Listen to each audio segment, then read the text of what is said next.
Bonjour et bienvenue dans cette nouvelle conférence tennis. Donc j'en ferai une par mois tous les premiers dimanches du mois. La prochaine aura lieu le 7 mars 2021 et aura pour thème le service.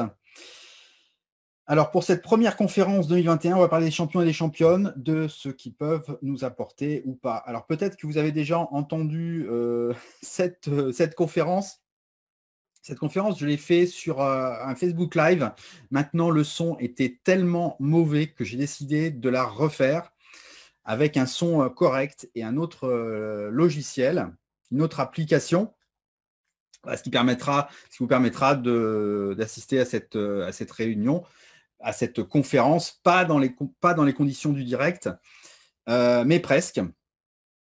En tout cas, ce sera moi je le ferai comme ça. Au départ, je voulais faire une conférence très détendue et vous parler des champions et des championnes qui m'avaient marqué et qui continuent de m'inspirer.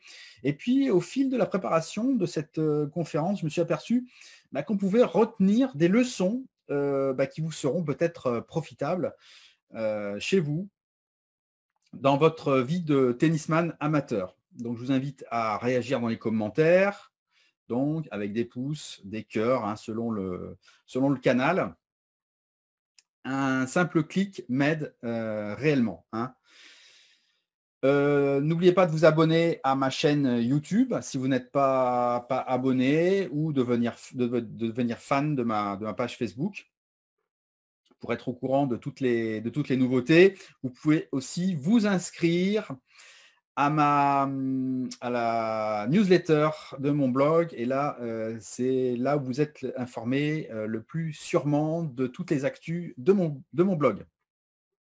Alors, je vous invite rapidement de la mise en vente récente de ma nouvelle formation en ligne, l'art de gagner, la formation complète. Alors, au départ, l'art de gagner, c'était un e-book avec 25 solutions pour vous aider à remporter vos matchs. C'est aujourd'hui une formation interactive avec 9 modules, fiches récapitulatives, 42 vidéos. En gros, ça va regrouper les informations que vous trouvez dans ma grosse formation Mature Tennis System, que je vous ai présenté le mois dernier, en version allégée, avec un prix allégé. Elle est disponible dès à présent dans la boutique formation de mon blog. Roger Federer. Alors, dans les annonces, j'avais prévu de vous révéler quel était le lien de parenté que j'avais avec Roger Federer. C'était un petit peu du piège à clic. Roger Federer, c'est un petit peu mon père tennistique. J'avais écrit un article « Que retenir du tennis de Roger Federer » il y a un petit peu moins d'une dizaine d'années sur mon blog. C'était un de mes premiers articles.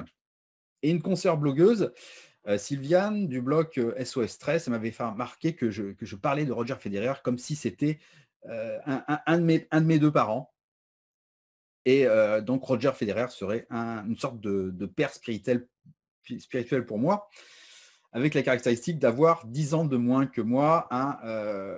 Roger Federer, il a 10 ans de moins que ma balle. Voilà, Dunlop Fort, 1971. Balle officielle FLLT. Donc, Fédération française de lawn tennis. À l'époque, les fabricants marquaient l'année de fabrication de la balle.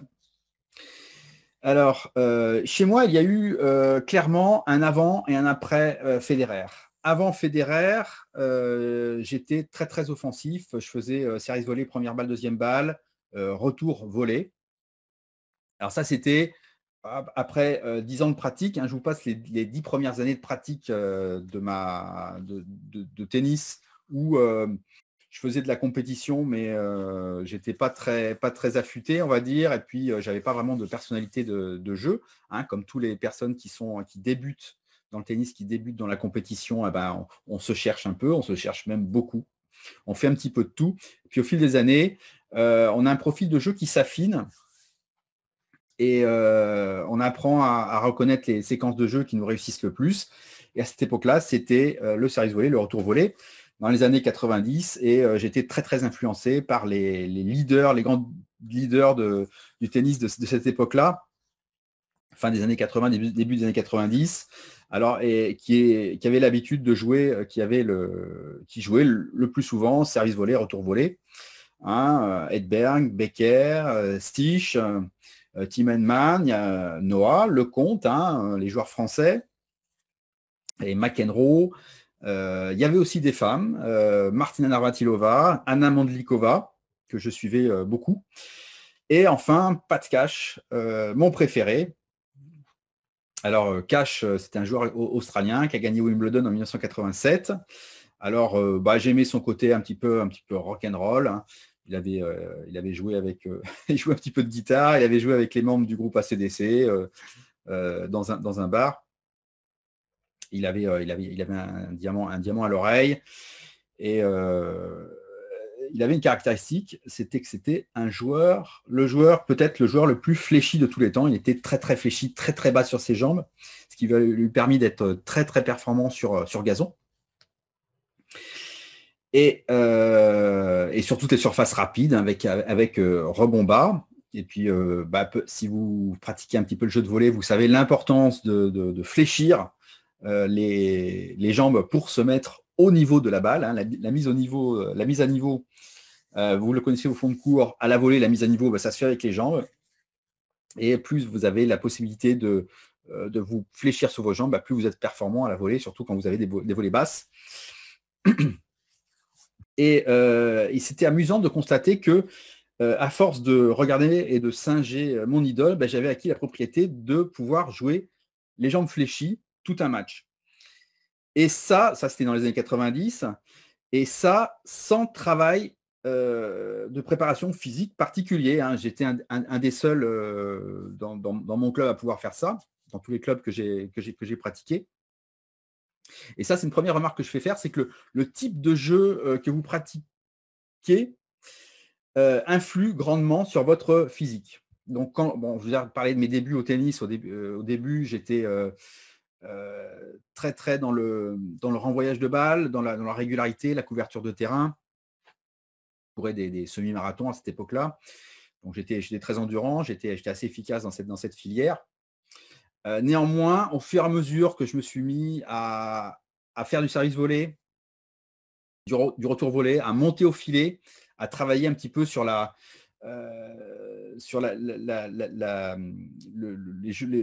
courses d'avant en arrière et d'arrière en avant, ça va dans les deux sens, je suis devenu de plus en plus explosif jusqu'à devenir un bon sprinter en fait. Et la première chose, une deuxième chose que je voulais vous dire, c'est qu'on peut acquérir des choses d'un joueur de tennis qu'on regarde jouer, qu'on regarde beaucoup, sans forcément qu'on ait appris le geste avec un professeur. Et ça, c'est en fait une disposition de notre cerveau, une disposition neuronale. Peut-être avez-vous déjà entendu parler des neurones miroirs. Alors, les neurones miroirs, ce sont les neurones qui nous permettent de reproduire des gestes qu'un autre fait devant nous. Alors, au départ, on a ça depuis très longtemps, depuis qu'on est singe. Enfin, quand on est devenu entre singe et homme, on a commencé à développer ça. C'était une question de survie parce que un homme, il devait apprendre à ses petits comment manger, comment se faire de sa nourriture, comment se protéger, etc. Les choses vraiment de base. Et les neurones miroirs, on les a gardés. Et c'est pour ça que dans les clubs, généralement, quand il y a des bons joueurs, c'est très bien qu'ils apprennent le tennis aux petits, parce que les petits vont avoir des neurones miroirs beaucoup plus développés, beaucoup plus vifs, beaucoup plus en action que des joueurs plus âgés. Et ils vont être beaucoup plus dans l'imitation que des joueurs plus âgés, des joueurs qui commencent à 35, 40 ans. Eux, ils sont plutôt dans la recherche de l'explication. Donc, un beau joueur qui va avoir des beaux gestes, ça ne va pas forcément le servir. Ils préfèrent plutôt avoir un professeur qui va leur expliquer le pourquoi du comment et qui va surtout corriger, adapter les gestes qu'ils savent faire, qu'ils ont appris d'autres sports au tennis, parce que généralement, s'ils ont été sportifs, s'ils ont pratiqué d'autres sports, ils ont acquis des gestuelles un petit peu particulières et ils ont besoin de profs plutôt qui vont leur permettre d'adapter la gestuelle qu'ils ont déjà au geste du tennis plutôt que de leur montrer directement des de faire des belles démonstrations qu'ils vont pouvoir imiter, puisqu'ils ne vont pas pouvoir le faire. Et puis, chez les personnes plus âgées, donc les neurones miroirs ne fonctionnent pas aussi bien. Alors moi, on ne m'a jamais appris le smash de revers. Le smash de revers, je n'ai pas connaissance du fait qu'il y ait des écoles de tennis où on apprenne le smash de revers. C'est un des coups les plus difficiles du tennis, et pourtant, c'était un coup que je maîtrisais très bien, à force de regarder les attaquants de fond de cours. D'ailleurs, il m'arrivait de jouer, par exemple, je me rappelle d'une fois où j'avais joué en double, il y avait les adversaires on était tous les deux au filet, il y avait les adversaires qui avaient essayé de nous lober, et moi j'avais sauté, ça avait côté revers, hop, j'avais claqué un smash de revers, et mon partenaire m'a dit « Mais comment tu as fait ça ?» J'ai tout simplement imité ce que je voyais à la télé, j'ai pratiqué, et il se trouve que j'y suis parvenu. Le smash de revers, en fait, voilà. Donc là, on voit un exemple derrière, Roger Federer.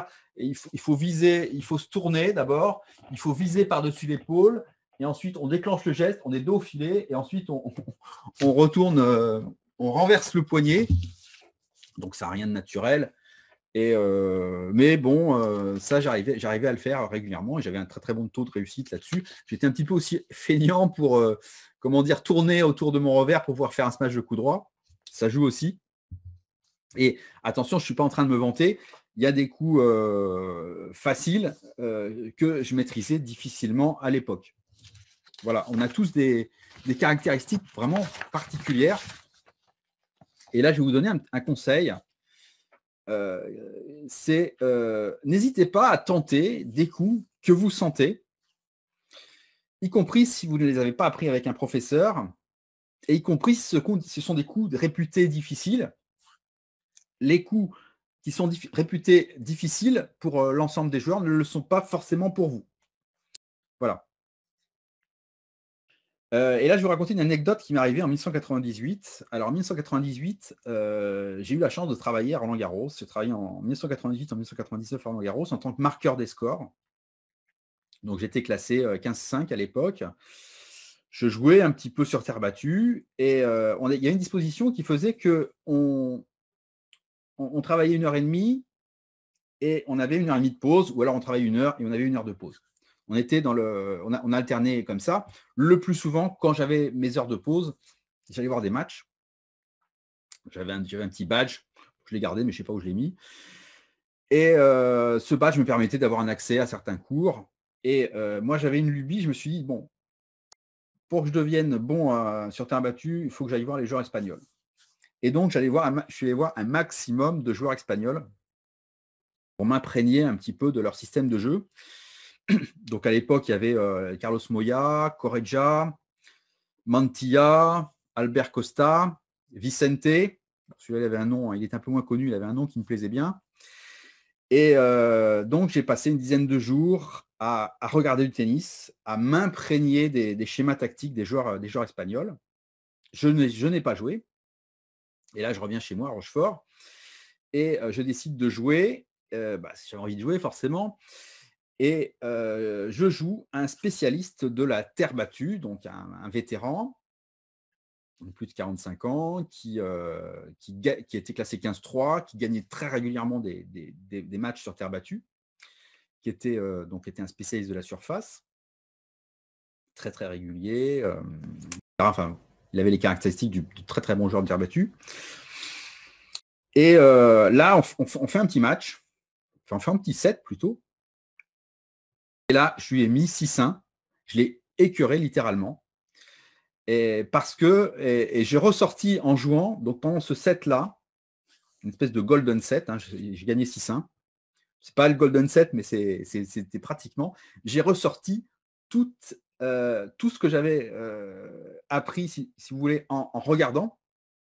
Et notamment, il y avait une caractéristique technique que j'avais acquise, c'était que j'étais capable de faire des cours croisés des deux côtés. Donc en coup droit, bon, voilà, un lifté court croisé. En revers, un petit peu plus difficile, mais j'y arrivais. Et la tactique, j'ai adopté la tactique de base qu'adoptaient les Espagnols à l'époque, c'est-à-dire un court croisé d'un côté pour sortir l'adversaire du court, Et tout de suite après, au fond, dans la diagonale opposée. Voilà, c'est ce qui permet de faire parcourir le maximum de distance à l'adversaire. Et sur terre battue, c'était vraiment très très efficace parce que sur terre battue, on ne peut pas forcément gagner les coups, les points en 3 coups de raquette parce que le droit de gauche, en fait, l'adversaire arrive à le rattraper. Le droit de gauche qui marche sur dur moyennement rapide ou rapide, ça ne marche pas forcément sur terre battue. Alors que sur terre battue, on fait donc ce schéma, donc un court croisé d'un côté, un croisé de l'autre. On fait ça 2-3 fois. Après, l'adversaire finit par nous livrer la balle. Et moi, il ne me restait plus qu'à monter au filet et à poser ma volée. Et là, c'était pas je fais courir, c'était même pas la peine qu'il essaye de la rattraper. Il était trop loin de la balle. Alors vous allez me dire, oui, c'est un petit peu paradoxal parce que tout à l'heure, tu as dit que tu étais joueur de service volé, retour volé. Alors, oui, voilà, sur terre battue, je faisais un petit peu de service volé, un petit peu de retour volé, et puis du fond de cours où je construisais mon point et où je terminais au filet. Alors, un deuxième conseil, ce serait d'aller voir en vrai des bons joueurs. Alors, pour aller voir des grands événements, pour aller voir des tournois professionnels, pour avoir des top 10, des vedettes, alors ça se bouscule, hein, tout le monde veut les voir. En revanche, si vous voulez aller voir des joueurs un petit peu moins cotés, mais très très bons, hein, des top 200, des top 300, allez voir des challengers, des futurs, des matchs d'interclub aussi en National 1. Là, vous aurez beaucoup plus de facilité à assister au match. Et le plus souvent, même, il n'y a pas de droit d'entrée, c'est entrée libre. Donc, n'hésitez pas à vous gaver de tennis de haut niveau donc, en allant voir ces événements.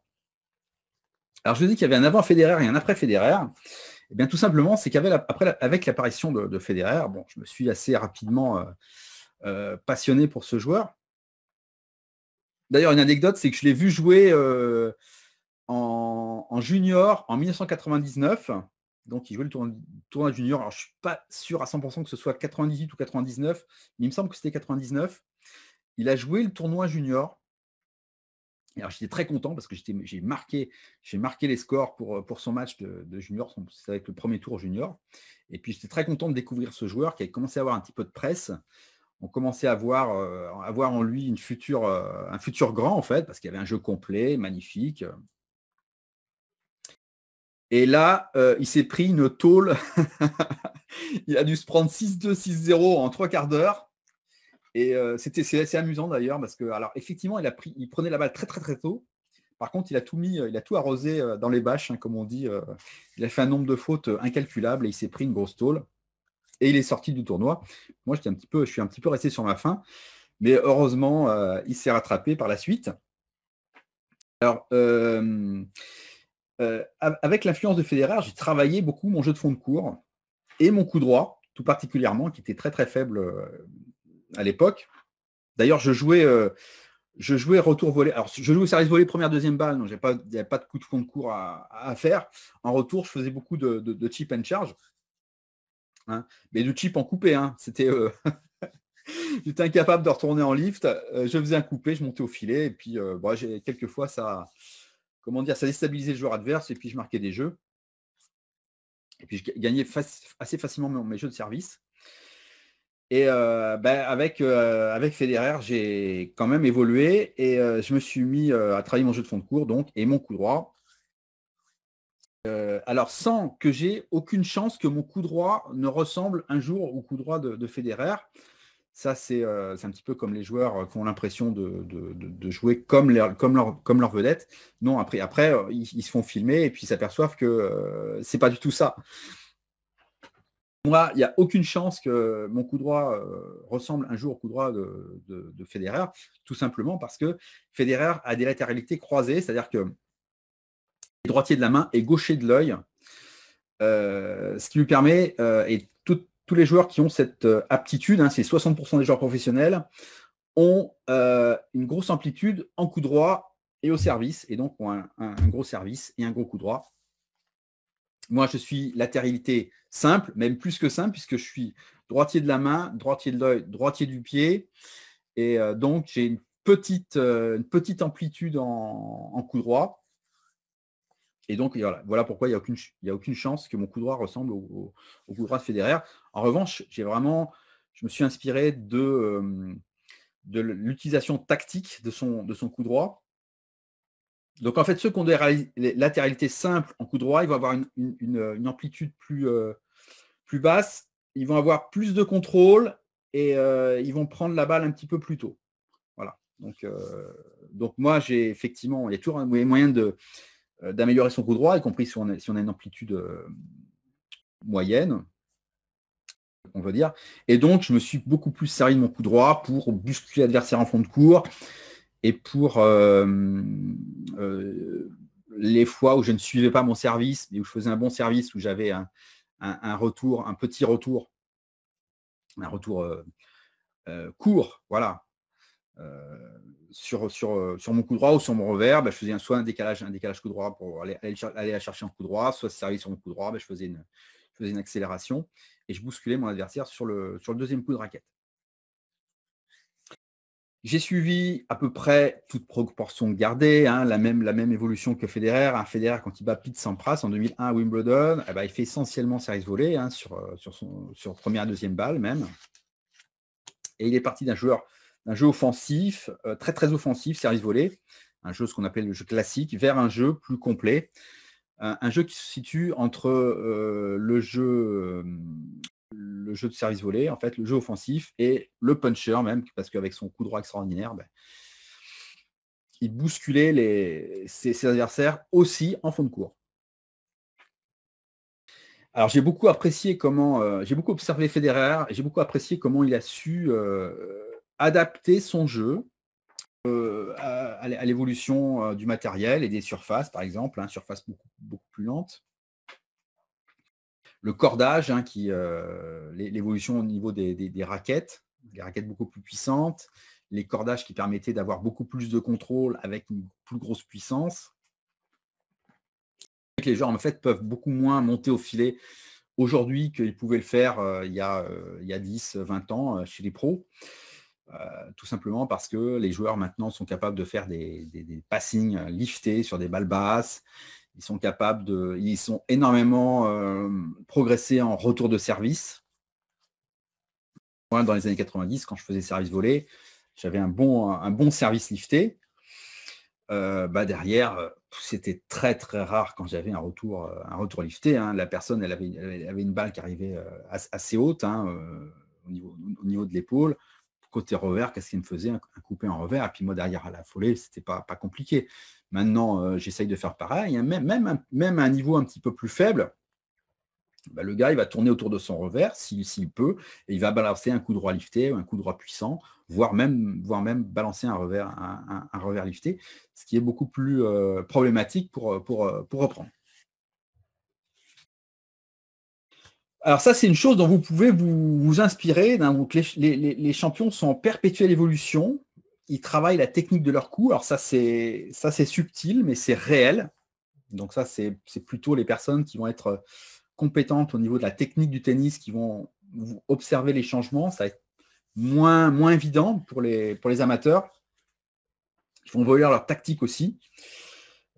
Donc Federer a joué de plus en plus en fond de cours, en fait, jusqu'en 2008.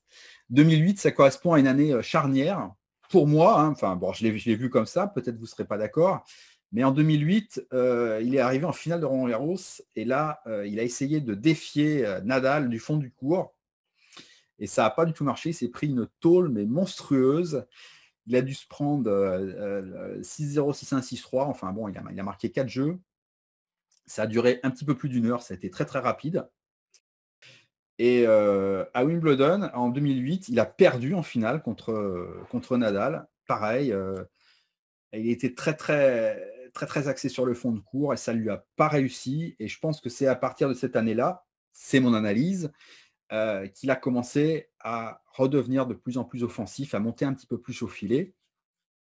Par la suite, il a engagé Edberg en conseil technique. À mon avis, ce n'est pas pour rien. Et donc, il a pu évoluer vers le jeu qu'il joue aujourd'hui et qu'il est tout le temps en train de faire évoluer. Rafael Nadal. Alors, Rafael Nadal, c'est un autre joueur qui m'a énormément influencé. Alors, la première fois que Nadal a gagné Roland-Garros, c'était en 2005. Je l'ai détesté. J'ai détesté le joueur, j'ai détesté son jeu. Et en plus, j'ai tout de suite analysé qu'on en prenait pour au moins 2-3 ans. J'étais convaincu qu'il allait gagner 2 ou 3 Roland-Garros. Hein. C'était les joueurs qui étaient forts sur terre battue. C'était la norme à l'époque. J'étais loin d'imaginer qu'il allait en gagner, 12 ou 13. Je crois qu'il en a 13. Ouais, on ne les compte plus. À la base, son jeu, c'était de la balle haute et liftée, un coup droit qui rebondissait très haut, une couverture de terrain démoniaque, des passings en bout de course. Parce que les joueurs arrivaient un petit peu à le déborder, mais il avait une telle vitesse de course qu'il arrivait, hop, il faisait un passing en bout de course. Il était très, très fort en défense. Il était vraiment aux antipodes du jeu offensif que moi, j'aimais à l'époque. Et en plus, j'ai détesté comment il s'habillait. J'aimais pas, j'aimais pas ses débardeurs. Hein. J'aimais pas ses pantalons courts de corsaire. Voilà, ça me plaisait pas du tout. Et quelques années après, c'est devenu un de mes joueurs préférés. Alors déjà, il a rectifié son look. Hein. Il s'est mis à mettre des vrais polos de tennis avec des manches, avec des cols. Et puis un short d'une longueur, on va dire, classique. J'ai bien aimé aussi l'évolution de son jeu avec plus de variations, des balles tendues plus régulièrement, un jeu plus à l'intérieur du terrain, plus de montée au filet aussi. Et donc, c'est à cette époque-là que j'ai consacré un article à Nadal. Donc, vous trouverez le lien dans la description de la vidéo. Ensuite, et j'ai surtout compris que psychologiquement, j'étais beaucoup plus proche de Nadal que de Federer. Et ça, après, j'ai compris pourquoi. C'est que Nadal, c'est un gaucher au tennis, mais il est droitier de l'œil. Donc, latéralité croisée, hein, comme Federer, grosse amplitude en coup droit. Et, généralement, les personnes qui sont droitiers de l'œil ont un hémisphère gauche du cerveau différent. Alors, si vous ne connaissez pas cette théorie, on a 2 hémisphères, donc un droit, un gauche. Donc, l'hémisphère gauche, c'est tout ce qui est logique, l'ordre des choses, et scientifique, mathématique, l'esprit rationnel. Et tout ce qui est hémisphère droit, ça va être plus qui est l'ordre de la créativité, l'improvisation, l'artistique, l'autre hémisphère. Et donc moi, je suis j'avais fait des tests. Je crois que je suis à peu près équilibré entre les deux hémisphères. Alors évidemment, chacun de nous se sert des 2 hémisphères, mais il va y en avoir un qui va être dominant. Ou alors vous êtes à 50-50. Moi, je suis dominant hémisphère gauche, comme Nadal. Moi, j'aime bien mettre les choses dans l'ordre. J'aime bien structurer les choses. J'aime bien la rigueur. J'aime bien être pragmatique. Et voilà, Tony Nadal, il est à fond là-dedans. Donc, Tony Nadal, l'entraîneur de Rafael Nadal à l'époque, pour l'essentiel de sa carrière. Et moi, tout ce qui est le mental de Nadal m'inspire énormément. Tout ce qui est combativité, donner le maximum sur chaque point, essayer de faire les coups les plus logiques possibles, se focaliser sur l'attitude plutôt que sur le résultat.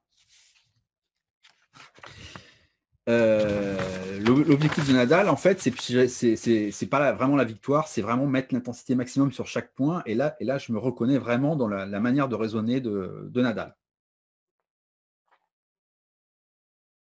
Federer, c'est complètement autre chose.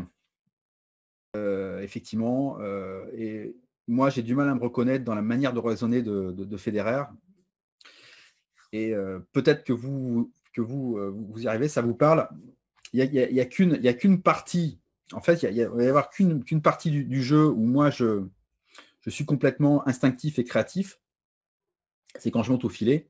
Là, je déconnecte, je déconnecte le raisonnement et là, je suis, voilà. Là, c'est vraiment, je suis dans la réactivité, les réflexes et l'inventivité et la créativité. Alors pourquoi à l'époque je montais le plus souvent au filet, c'est-à-dire que dès que j'étais en fond de cours, j'avais le temps de réfléchir et ça allait plus du tout. Maintenant, bon, j'ai un petit peu rectifié ça. Réfléchir me panique beaucoup moins qu'il y a quelques années et je suis beaucoup plus à l'aise et efficace en fond de cours. J'ai aussi donc appris que j'avais beaucoup de points communs dans le jeu avec Rafael Nadal, comme son goût pour les trajectoires bombées, le lift, les ondes échanges, j'aime ça aussi. Donc voilà. Donc Fabrice Sbarro, dont je vous ai déjà parlé, un grand statisticien du tennis, hein, auteur de livres de référence, Quel joueur êtes-vous? Donc il pense qu'on a plusieurs identités de jeu chacun, une dominante, une secondaire. Alors moi, je pense que je suis à la fois un joueur offensif et ce qu'ils appellent un remiseur, c'est-à-dire les joueurs qui remettent la balle, qui sont très endurants, qui sont très réguliers et qui bousculent l'adversaire avec leur coup droit, enfin qui déplacent leur adversaire avec leur coup droit. Donc moi, je pense que je suis un petit peu entre les deux. Djokovic et Murray, je vais passer beaucoup plus vite. Alors Djokovic, j'avais mis dans la présentation de ma conférence que j'étais un admirateur de ce joueur, mais que j'étais un non-fan. Admirateur parce qu'il a un jeu extraordinaire mais qui va être complètement à l'opposé du mien. C'est un joueur, ce que Fabrice Sbarro appelle un contreur en cadence, c'est-à-dire un joueur qui à la fois est extraordinairement bon dans le jeu de contre, mais qui ne va pas attendre que l'adversaire attaque pour contrer, qui va mettre justement de la cadence pour déborder son adversaire et le forcer à faire la faute. À la fois il va le forcer à faire la faute, à la fois sur ses coups de défense, hein, en tant que contreur, et à la fois en imposant une cadence telle que l'adversaire ne va pas pouvoir suivre. Donc, Djokovic, il faut savoir que, pour moi, peut-être que vous aurez la même analyse, c'est le joueur qui a le rapport vitesse-précision le plus important. C'est-à-dire que lui, quand il joue à une moyenne où il ne fait pas de faute, il va être extrêmement, extrêmement rapide, et ce qui fait qu'en face, presque personne va pouvoir lui tenir tête. C'est très, très difficile quand il joue bien, donc de lui tenir tête. Et voilà pourquoi je l'admire. Et je ne suis pas un fan, je ne vais pas essayer de l'imiter parce que c'est complètement à l'opposé de ma manière de voir le tennis. Moi, la cadence, ça ne m'intéresse pas. J'aimerais pouvoir le faire, mais je ne sais pas faire. Et en plus, moi, ce que j'aime bien, c'est les plats et les déliés. C'est un petit peu envoyer une balle moyenne et tout d'un coup envoyer une balle rapide. Voilà, varier les vitesses, varier les trajectoires, varier les effets. Ça j'aime bien. Et Djokovic, c'est pas vraiment ça. Alors, si vous êtes un fan de Djokovic, si vous êtes un joueur qui aimait bien jouer en cadence, je vous conseille de bien observer Djokovic, parce que Djokovic, il passe souvent pour un joueur un petit peu ennuyeux. On parle de lui comme un joueur un petit peu robotique. Et on a l'impression qu'il fait tout le temps la même chose sur le terrain.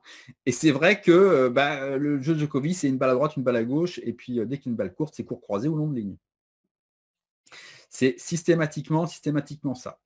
Mais ce qu'il y a d'intéressant à essayer de voir, c'est comment, avec en face des profils de jeu complètement différents, Djokovic va arriver à faire la même chose avec à chaque fois des joueurs différents en face. Donc là, il y a un truc à observer. Si vous êtes des joueurs en cadence et que vous vous plaignez, alors les joueurs en cadence, souvent ils se plaignent qu'ils ne peuvent pas jouer en cadence parce qu'en face, ils ont des joueurs qui les perturbent un petit peu dans leur jeu.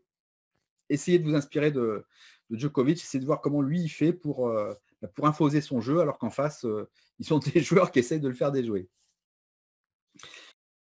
Andy Murray, je l'ai beaucoup observé, mais pour une autre raison, c'était vraiment pour comprendre son système de jeu. Il avait une réputation d'être un joueur très, très réfléchi, très intelligent, très tactique. Et moi, à l'époque, donc 2012, 2013, il a commencé à y avoir des finales de Grand Chelem Djokovic-Murray. Hein, il y en a eu plusieurs. Hein, il y a eu Il y a eu l'Open d'Australie notamment, et c'était des rencontres que je trouvais un petit peu ennuyeuses parce que j'ai l'impression que les joueurs jouaient pareil. Et donc, en étudiant un petit peu le jeu de Murray, j'ai compris qu'il y avait quand même des subtilités. Le jeu que pratiquait Andy Murray, le jeu que pratiquait Djokovic, et voilà pourquoi j'ai pas mal observé Andy Murray. On va parler un petit peu des joueuses. Alors, même si j'ai peu parlé des joueuses jusqu'à maintenant, donc je vous ai dit que j'avais été marqueur des scores à Roland-Garros en 98 et 99. C'était une époque un petit peu dorée pour le tennis féminin. C'était une époque où moi, je pense que le tennis féminin était plus intéressant que le tennis masculin. Alors, en 98 et 99, il y avait les quatre fantastiques. Les versions filles, c'était Steffi Graf, Monica Seles, Martina Hingis et Arantxa Sanchez. 4 jeux différents, 4 personnalités. Et derrière, il y avait toute une génération de joueuses extraordinaires, avec aussi des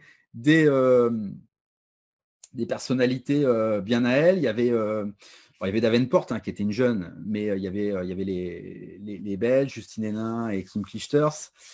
Il y avait les sœurs Williams, il y avait Amélie Mauresmo. Et donc tout ça donnait, il y avait Anna Kournikova aussi, une autre forte personnalité. Et tout ça faisait qu'on avait à chaque fois des oppositions intéressantes, tant au niveau du style que de la personnalité. Et ça, je trouvais ça vraiment super intéressant. Par la suite, il y a eu une grosse domination d'un style de jeu, notamment sous l'influence des joueuses de l'Est, qui était très physique et qui jouait un jeu basé sur des grosses frappes à plat, prises très tôt, dans le but de déborder l'adversaire. Donc, il y avait pas mal de déchets, il y avait beaucoup de fautes, il y avait des coups brillants, et puis il y avait beaucoup. Ça manquait un petit peu d'opposition. Heureusement, maintenant, il commence à y avoir un petit peu un renouvellement. Donc, voilà pourquoi j'ai peu regardé le tennis féminin. Je regarde de toute façon d'une manière assez générale, assez peu le tennis. Je préfère écrire et bloguer sur le tennis que de regarder du tennis pro. Bon, je regarde un peu, mais bon, moins que certains. Il y a plusieurs joueuses qui m'ont énormément influencé, et une joueuse de cette époque-là qui m'a vraiment enthousiasmé. À l'époque, dès que je pouvais voir un match d'elle, j'étais vraiment surexcité et super content. C'était Justine Henin. Voilà, jeu complet, offensif, la maîtrise de tous les effets de balle, maîtrise du jeu de tous les endroits du court. Voilà, c'était un petit peu avant Federer, c'était ce qui se faisait le mieux dans le tennis, hommes et femmes confondus pour moi, à mon avis. Et puis, un petit peu avant, dans les années 80, début des années 80 jusqu'au milieu, fin des années 80, il y avait une joueuse qui m'inspirait énormément, c'était Anna Mandlikova, joueuse tchèque, attaquante complète, flamboyante. Alors moi, ce qui m'intéressait chez elle, c'était qu'elle maîtrisait tous les schémas tactiques d'attaque, les schémas classiques, service volé, première, deuxième balle, retour volé, chip charge, que ce soit un retour sur un retour fort ou un retour en coupé, coup droit dans la foulée, attaque à contre-temps. C'était un vrai festival. Et c'est encore une joueuse dont j'aime bien regarder les matchs de temps en temps pour pouvoir m'inspirer un petit peu de ce qu'elle faisait, pour pouvoir reproduire un petit peu des schémas d'attaque sur le court encore aujourd'hui. Alors, il faut savoir que je ne suis pas le seul. Et notamment, j'ai entendu récemment où j'ai lu une interview de Lucas Pouille, où Lucas Pouille, en fait, regarde beaucoup sur YouTube des vieux matchs de Stéphane Edberg pour s'influencer du jeu de volley. Donc voilà, je suis content, il n'y a pas que moi qui ai un petit peu cette lubie de regarder les vieux matchs. Et ce qu'il dit, Lucas Pouille, c'est que pour lui, on n'a pas encore trouvé de joueur qui ait réussi à dépasser Edberg à la volée. Et je dirais, c'est pas forcément pour tout de suite, puisque de toute façon, les joueurs, pour l'instant, à moins qu'il y ait une évolution technique qui fasse que le jeu de volley soit plus abordable, les joueurs montent beaucoup moins que dans les années 80. Et voilà, peut-être ça va durer. Et donc, si on veut retrouver des bons volleyeurs, aujourd'hui, si vous voulez avoir des bons joueurs de volley, il faut aller voir des doubles. ou alors vous regardez des vieux matchs. Alors, on va passer à la dernière partie de cette conférence. Comment optimiser le temps que vous passez devant la télévision? Alors, le premier conseil, c'est de s'intéresser plus à la tactique qu'à la technique. Alors, la technique, il faut savoir la regarder avec, je dirais, distanciation, puisque je vous l'avais dit un petit peu avant dans la conférence, on n'a pas la même morphologie, on n'a pas les mêmes capacités athlétiques que les joueurs pros. Les joueurs pros jouent souvent en compensation dès que le match a commencé. C'est pourquoi c'est intéressant de les voir jouer pendant les 5 minutes de balle, les joueurs, parce que là, ils ont une technique propre, tranquille.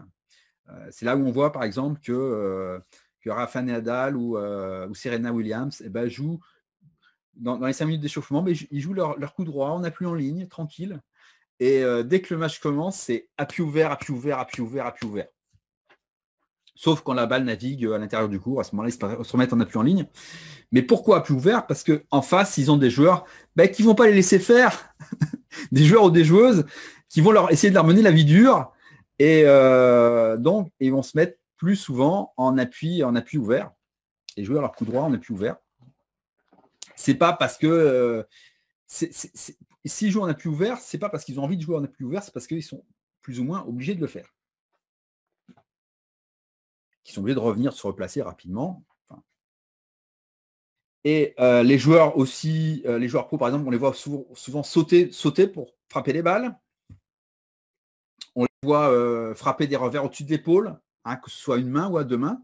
Alors à une main, c'est plus dur qu'à deux mains, mais à deux mains, si vous frappez vos revers à deux mains, essayez d'éviter de les jouer au-dessus de l'épaule.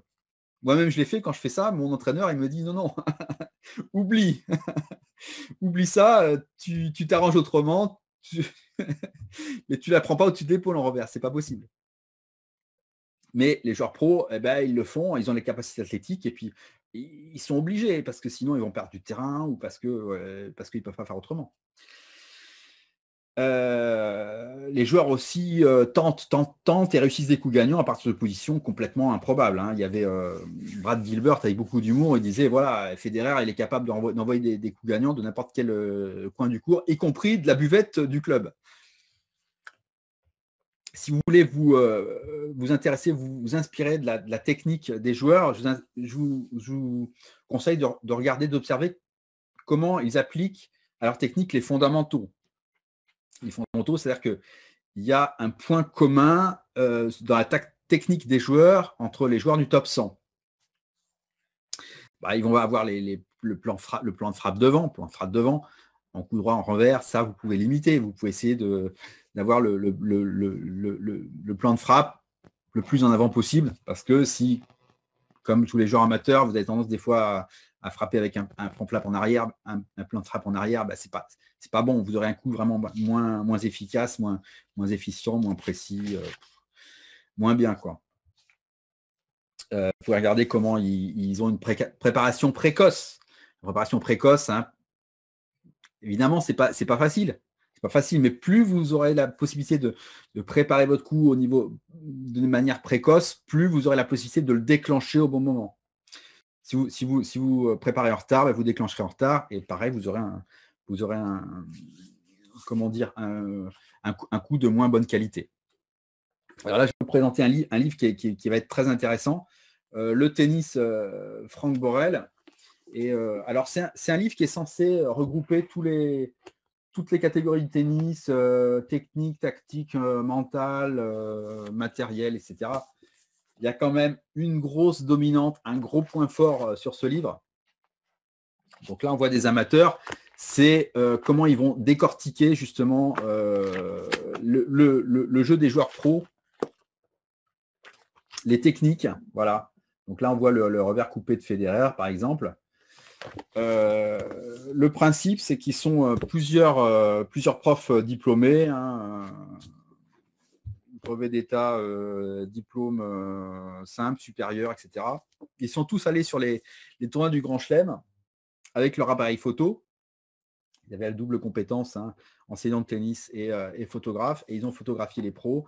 Et dans ce bouquin-là, on vous explique vraiment à chaque fois les fondamentaux, c'est-à-dire que les points communs entre les joueurs du top 100, en fait. qui va vous permettre d'avoir ce qui est important à retenir de la technique des joueurs. La tactique maintenant des joueurs, c'est ce qui est intéressant pour un joueur amateur à regarder, c'est essayer de comprendre quel système de jeu les joueurs pros adoptent. Quel coup, quelle séquence de coups ils arrivent à gagner les points, quelle zone ils visent pour faire mal à leurs adversaires, comment ils jouent les points importants, une petite composante mentale, mais dès qu'il y a un point important, tac, regardez, qu'est-ce qu'il va faire.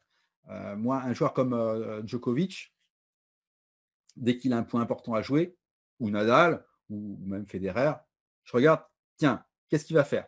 Il faut aussi vous exercer à deviner, tiens, qu'est-ce qu'il va faire? Et souvent, ils jouent les points importants d'une certaine manière. Et ça, vous pouvez essayer de regarder et de vous en inspirer.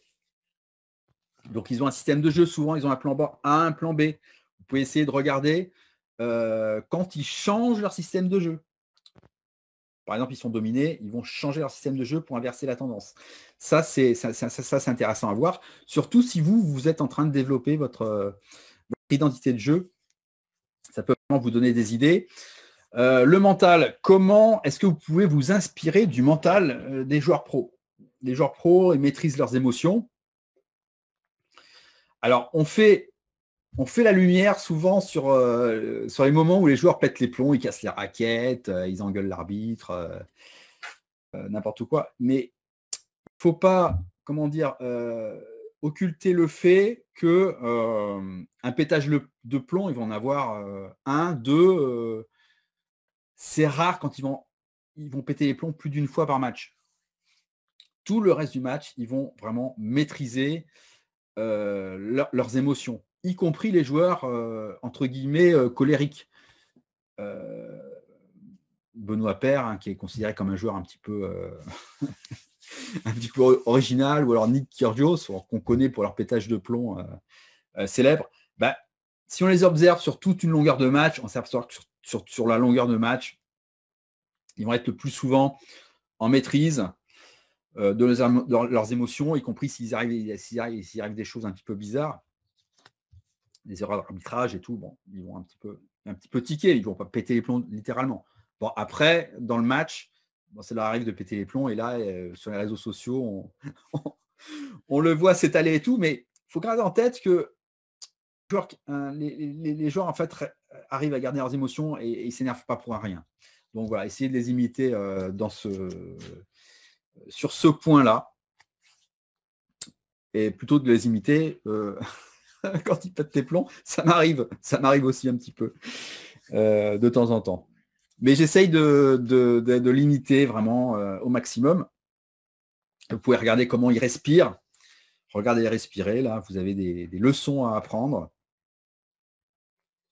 Comment ils se concentrent, comment au changement de côté, ils se mettent sous leur serviette, ou comment ils regardent leur raquette pour replacer leur corde. Alors ça, c'était un truc qu'on voyait dans les années 80.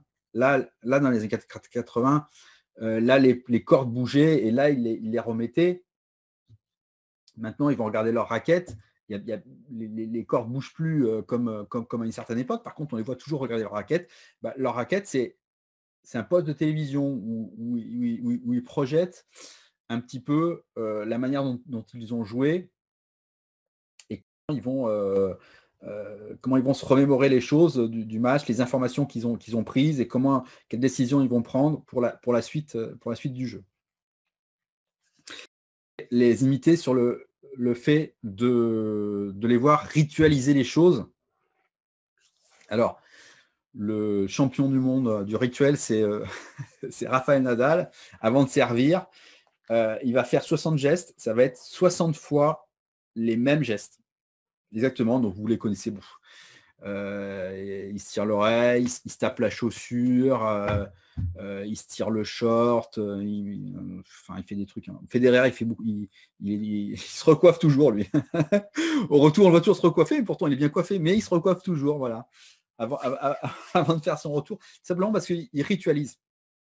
Et en fait, plus vous ritualisez, plus vous reproduisez les mêmes choses, plus vous allez rester dans un état de concentration optimum. Enfin, on va terminer sur les commentaires sportifs. Il y a une grosse différence entre les chaînes grand public et les chaînes spécialisées. Bon, chaîne grand public, il n'y en a plus des masses. Chaîne grand public en France, ça va être France 2 quand il diffuse Roland-Garros. Il va y avoir un style de commentaire grand public. Donc le but des commentateurs, ça va pas être d'expliquer le jeu, ça va être plutôt de créer une liesse populaire et d'attirer les spectateurs qui ne sont pas forcément fans de tennis et puis de faire en sorte qu'ils regardent le match et puis que ça fasse de l'audience, captiver. Et ils ne vont pas se lancer dans des explications techniques. Dans les chaînes spécialisées, bon, à l'époque, moi j'ai beaucoup Eurosport avec Fred Verdier. Là, ils vont être beaucoup plus dans l'explication. Et moi, c'est ce qui m'intéresse le plus. Je pense que vous aussi, si vous regardez cette émission, vous êtes plus intéressé sur le côté, le pourquoi. Voilà, pourquoi le joueur mène, pourquoi le joueur arrive à prendre l'avantage sur l'adversaire. Et un commentateur, par exemple, comme Fred Verdier, à l'époque sur Eurosport, j'ai beaucoup appris de lui, savoir notamment l'explication, par exemple, de Djokovic. J'ai l'impression qu'il jouait tout le temps la même chose, mais bon, il explique non, il a joué telle zone, c'est très, très bien joué. Il expliquait pourquoi il a joué telle zone. Et donc, ça m'apportait beaucoup. On va terminer là-dessus. Je vous remercie de m'avoir suivi. Donc, régulièrement, il y aura des conférences tennis. La prochaine sera plus, je pense, plus utile, plus sur le jeu. Ça aura pour thème le service. Abonnez-vous à ma chaîne YouTube. Devenez fan de ma page Facebook si vous voulez en savoir plus. Et le top, c'est devenez abonné de ma newsletter, la newsletter de mon blog Tennis Concept. Je vous dis à très bientôt. Ciao, ciao.